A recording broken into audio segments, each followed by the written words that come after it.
Some Big Finish audios are now canon. This episode had major, I knew this would happen because it leaked online energy.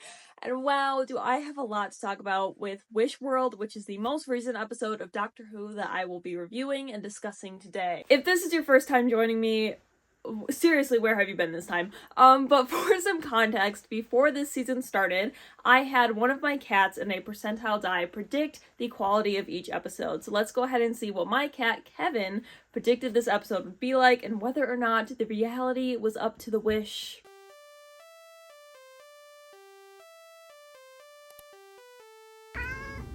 Kevin predicted that the episode would be really good, and the percentile die predicted that the episode would be a 20 out of 100. Cats, as we well know, are a lot more wise than any of us will ever know, so I'm leaning more towards Kevin's prediction being right, but I'm not fully agreeing with it. The thing is, making this review is difficult, really, because this is a penultimate episode and basically a two-part finale. While I do believe that each part of a multi-part story should be able to stand on its own, it's really hard to review it on its own as of now because I don't know what that second part is going to look like. Last year, for example, I loved The Legend of Ruby Sunday, but then I very much did not love Empire of Death, and because of how Empire of Death played out, it kind of retroactively affected my love for The Legend of Ruby Sunday. So I could love this episode or I could hate this episode, and then the reality war could completely change that, right? I just want to acknowledge that because that is going to have some kind of impact on this review, and, you know, it could completely change my feelings in the future. As always, we're going to start with the positives first. Sets. Costumes. Amazing once again. Okay, I could eat them for breakfast, lunch, and dinner. The design of the Bone Palace specifically, incredible. The aesthetic of the entire world, just everything was so good, and I will not stop shouting out those departments and the people behind those things because they are doing such an amazing job, and they really should be so proud of the work that they have done on this season, on everything they've worked on before. It all just looks so great. I just really want to continue to shout that out because I think oftentimes when we watch an episode, it can all tend to blend in. You know, we're focused more on the plot and the characters rather than the setting that they live in. But here, this season, I can't take my eyes off of any of it. There's so much wonderful detail. The choices made are just immensely great. I just seriously, bravo to everybody working behind the scenes and bringing Doctor Who to life because I really enjoyed the concept and kind of the intrigue of the episode as a whole, and I actually do think that the political allegory landed quite well, which was really nice after last week's episode. It's similar to Alan in the Robot Revolution, where if you give someone like him or like Conrad, who are incel-y or conservatives, the power that you give them, then they will bend the world to their will, to their oppressive, perceptions, everything like this. The choice to have disabled people literally be on the outskirts of Conrad's society and still be able to see through the lies, see through everything, but also be invisible was very real because unfortunately in real life, I mean, we do push away disabled people and we do try to make them invisible and pretend like they and their problems don't exist. And as a result, similar to other marginalized people, they can see through the lies. We can see the problems with society, and it landed really well for me. It was very accurate, very well done in my opinion. Also, Theres makes a quick cameo, which is crazy. He's got his own video on it. And then I also know that his, experiences and his thoughts as a disabled man and as a disabled Doctor Who fan inspired the ramp in the TARDIS. And I just want to say that's so cool because between that and, involving the fan-made Circular Gallifreyan in the show, making that canon, I think it's really cool that the show is, reaching out and involving fans' creations and experiences and them in general. So that was a nice touch. The homophobia that the Doctor experiences in the episode was very real and very raw to me. As someone, I do live in a conservative area, and it really cut deep because of all the times that, I thought I was really cool with someone, I thought they really liked me, everything was normal, everything was fine. You even start to think like, yeah, they'll be cool if I just kind of, allude to this or, come out to them. And then you allude to your queerness and the weird looks or the weird comments start. Yeah. Obviously, this isn't the first time that the show has shown or alluded to the Doctor being queer, especially not the first time we've seen it with 15. But it's just, it's such a real aspect of queerness. It's just like a deeper layer. Um, and I appreciate that. It did get me really emotional, and yeah, that was a big part of the episode that I really, really connected with. And I think that, people who are queer, people who are disabled, really anybody who is marginalized or feels like they're being pushed into this box by society, or that they're constantly looking around at society and being like, this doesn't fit who I am, who I'm meant to be, who people are meant to be, the freedom and the expression that we're meant to have. I really did connect with the episode in that way, so I really enjoyed that. Rogue's return was crazy and caught me completely off guard. It was 3 a.m., so I almost didn't register what was happening at first. I'm wondering if we'll get an explanation for that, or if it's really just the Doctor's thoughts or, stories leaking through, like maybe the memory of Rogue is just kind of leaking through to tell the Doctor, hey, wake up, you're in the wrong spot. I did actually get my reaction to this bit. It has been so long. It's been well over a year since I was able to film an actual reaction for Doctor Who. I was filming it for a different reason. I was hoping Looms would become canon, basically. That did not happen, but I did end up getting my reaction to Rogue's return, and that was really cool. So I'm just really happy I got to capture that authentic moment, and my cats really wanted to play a part as well. Knew that Doctor Who was weak. Doctor,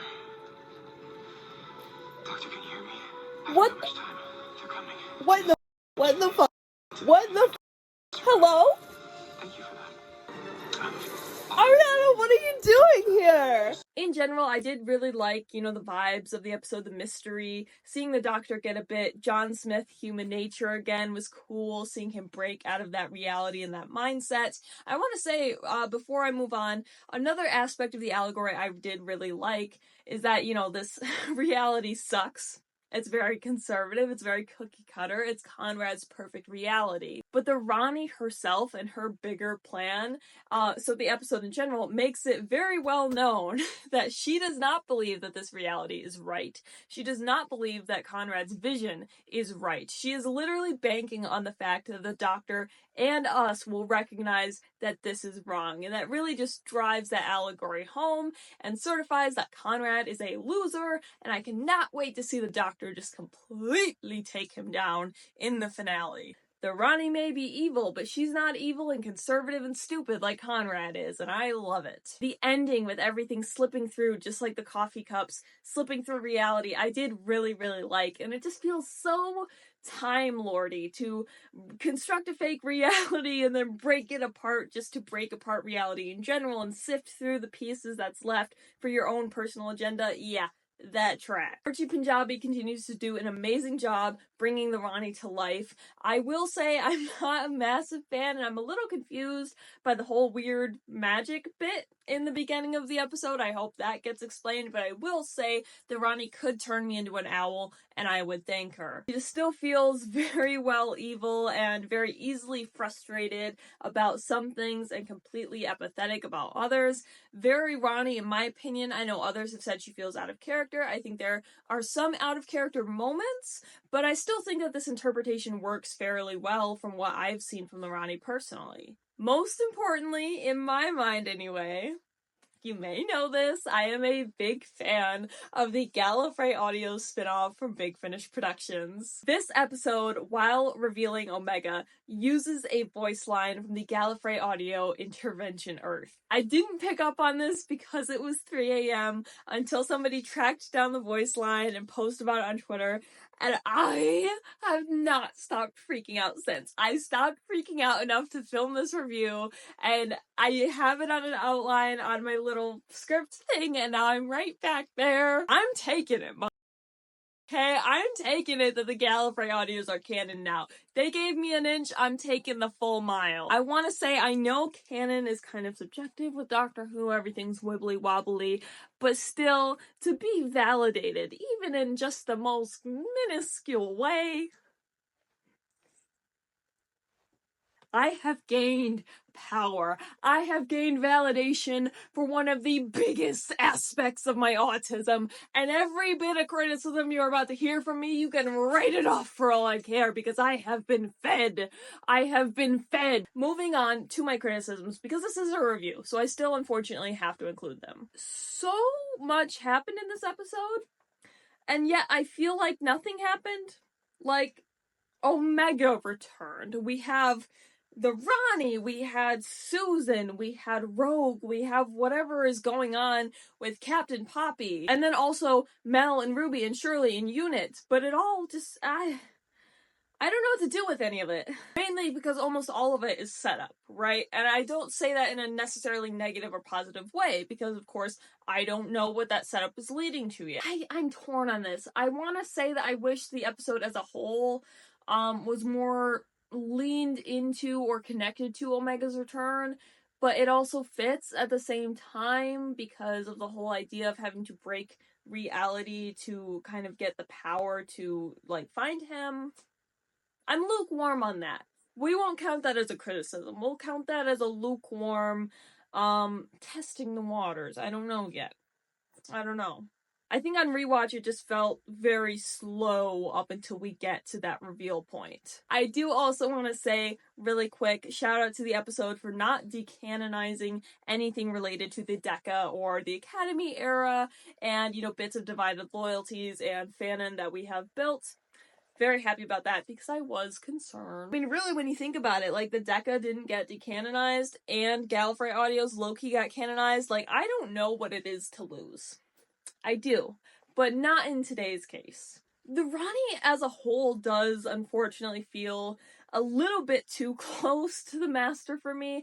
I don't know, I just really feel like if you had swapped the two in this episode, especially with, you know, the dancing and the music scene, and a bit more of that kind of attempt at a possibly romantic or, you know, attraction dynamic, I feel like you could have swapped them and there wouldn't really be that much different going on. I'm mainly nervous for the finale. I mean, we have so much going on here. I've already said this lineup, but you've got Omega, you've got the Ronnie, possibly Susan. You have whatever's going on with Captain Poppy. You have Mel, Ruby, Unit, Shirley, all of them, and then you have Belinda, our companion for this season, who unfortunately still felt like she didn't do much and was more just reacting to things happening.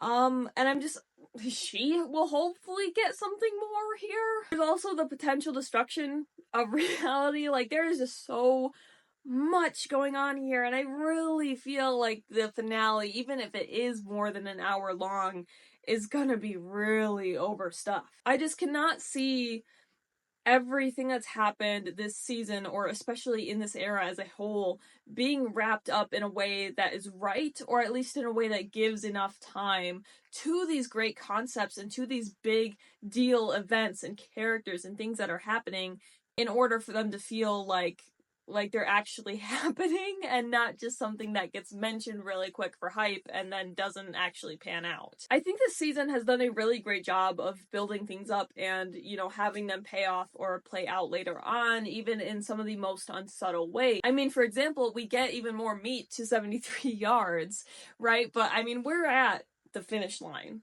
Okay, presumably most of what this era has been building towards and including is all here. We are at the finish line, and I cannot fathom what is going to have to be done and how it's going to have to be done in order to push all of those things, or at least even a couple of those things, over that finish line. Apologies for the shorter review, but I'm sure you can understand that it is difficult to talk about and fully analyze or make judgment on this episode without the full context of its second part. This one seems pretty divisive, so I'm really curious to hear what you thought about the episode and its reveals, and if there's anything that you're really excited or really concerned about for the finale next week. Don't forget to click below and subscribe if you want to see more from me, or don't, I don't know, but either way, I hope you're staying safe, happy, and healthy. I hope you're having a great day, night, whatever time it is for you, and remember, tables don't do that.